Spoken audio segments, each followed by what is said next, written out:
Hey guys and welcome back. तो इस video के अंदर हम लोग यूनिट्स पढ़ने वाले हैं अपने CSS के अंदर। यूनिट यानी कि जो हम लोग रेगुलर बेसिस पे अपनी यूनिट को यूज़ करते हैं। लेट्स सपोज दैट हम लोग कोई डिस्टेंस को कैलकुलेट कर रहे हैं, तो डिस्टेंस को कैलकुलेट करने के लिए भी हम लोग के पास कुछ यूनिट होते हैं। जैसे हम लोग के पास किलोमीटर होता है, हम लोग के पास मीटर होता है, सेंटीमीटर होता है।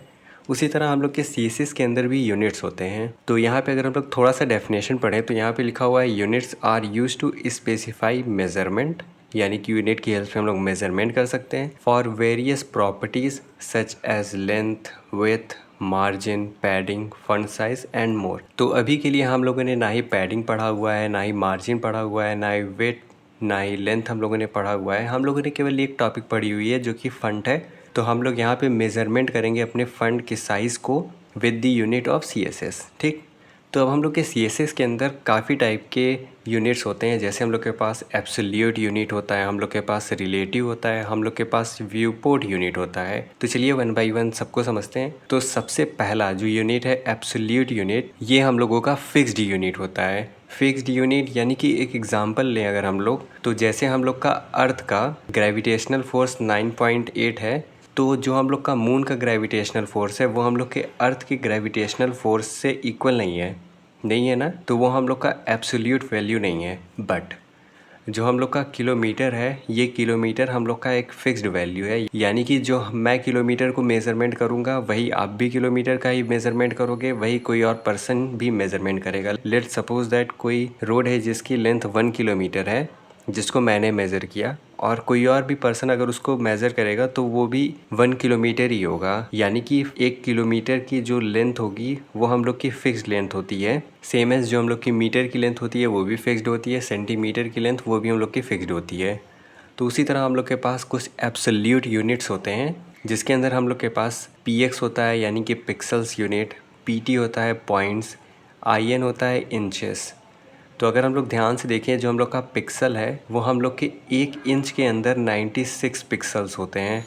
यानी कि 1 इंच आप समझ सकते हो। अब 1 इंच के अंदर आप 96 पार्ट खोजो, कितना छोटा पार्ट होगा, तो वही हम लोग का पिक्सल्स होता है। सेम एज हम लोग के पास PT होता है, तो हम लोग के 1 इंच के अंदर 72 PT होते हैं। बट एक चीज़ का हम लोग को ध्यान देना है, हम लोग अपने CSS के अंदर PX का ज़्यादा यूज़ करते हैं, ना कि अपने PT और IN का। ठीक। उसके बाद हम लोग के पास आते हैं कुछ रिलेटिव यूनिट जो कि हम लोग के फिक्स नहीं होते हैं, ये हम लोग के पेरेंट बेस्ड होते हैं। इसका मतलब जो हम लोग का रिलेटिव यूनिट है ये हम लोग के पेरेंट के बेसिस पे चेंज होगा। लेट्स सपोज दैट मैंने एक फंड क्रिएट किया टॉम नाम का, ठीक, और मैंने इसका साइज़ सेट कर दिया 16 पिक्सल, ठीक, और ये करंट में हम लोगों का एक पेरेंट है।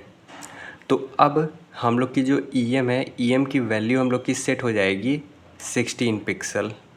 यानी कि ये जो 16 पिक्सल यहाँ पे हम लोग का पेरेंट की वैल्यू है, ये हम लोग के अब EM के अंदर सेट हो गई। यानी कि अब हम लोग का जो 1 EM होगा वो 1 EM हम लोग के 16 पिक्सल के बराबर हो जाएगा।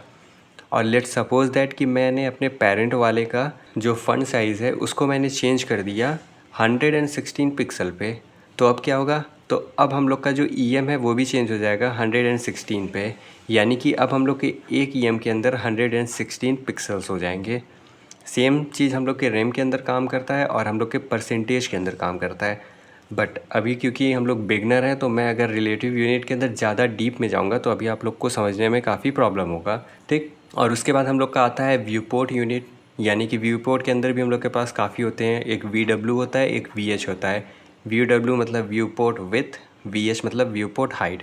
इसका भी हम लोग मेनली यूज़ नहीं करते हैं, तो इसके बारे में भी हम लोग इन डिटेल में अभी नहीं जाने वाले हैं। ठीक। अब हम लोग को एक चीज़ ध्यान देना होगा कि जो हम लोग का एब्सोल्यूट यूनिट होता है ना, ये हम लोग का रिस्पॉन्सिव नहीं होता है।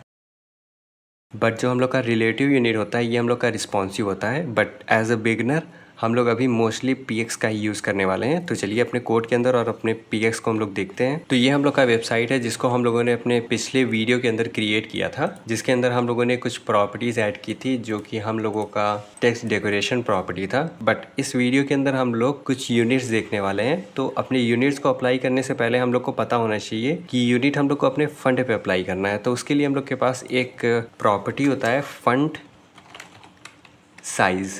ठीक।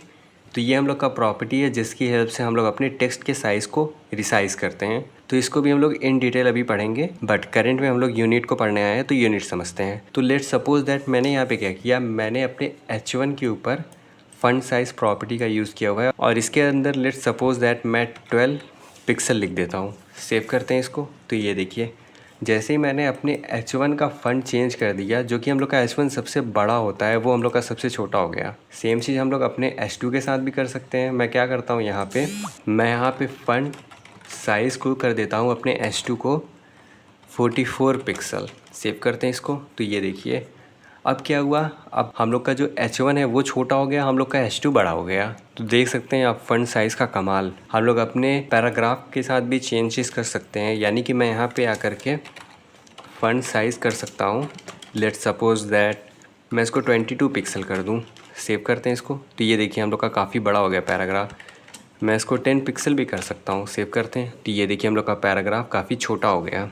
तो इस तरह हम लोग अपने फ़ंड के साथ काफ़ी चेंजेस कर सकते हैं। तो आप जाके ज़रूर अपने फ़ंड साइज़ के साथ चेंजेस करके देखो। आप px वैल्यू का यूज़ करो, आप em का यूज़ करो, मतलब सारे वैल्यू जितने भी मैंने यहाँ पे दिखाए हैं सबका आप यूज़ करो और देखो कि उससे क्या होता है। क्योंकि आगे आने वाले वीडियो के अंदर हम लोग रिलेटिव यूनिट को बहुत डिटेल में पढ़ने वाले हैं, बट करंट में आपको यूज़ करना है, उसे चेक करना है। ठीक, तो होपफुली आपको समझ में आ गया हो कि यूनिट्स क्या होते हैं हम लोग के CSS के अंदर। अगर आपको कोई डाउट हो तो आप कमेंट सेक्शन के अंदर पूछ सकते हैं। तब तक के लिए इस चैनल को सब्सक्राइब करना ना भूलें। Thanks for watching.